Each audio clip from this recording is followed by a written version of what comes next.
ইরানের সাথে পারমাণবিক চুক্তি নিশ্চিত করার খুব কাছাকাছি পৌঁছেছে যুক্তরাষ্ট্র। তেহরানও সত্য বলিতে কিছুটা সম্মত হয়েছে।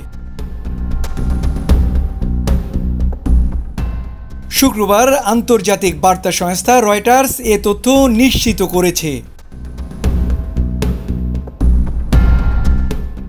ট্রাম্প বলেন, দীর্ঘমেয়াদী শান্তির জন্য আমরা ইরানের সাথে অত্যন্ত গুরুত্ব সহকারে আলোচনা করছি।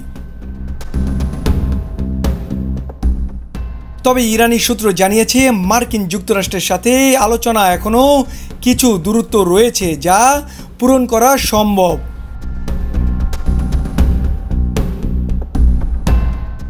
এর আগে গত রবিবার 11 মে চতুর্থ দফায় আলোচনার সময়ে ট্রাম্প প্রশাসন ইরানকে পারমাণবিক চুক্তির প্রস্তাব দিয়েছিল।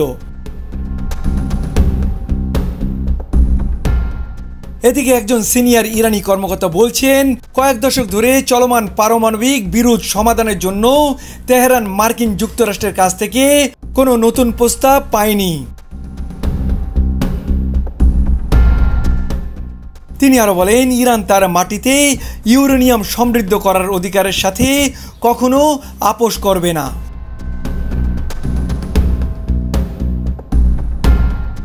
মোয়াজ্জেম হোসেন, চলমান বিশ্ব।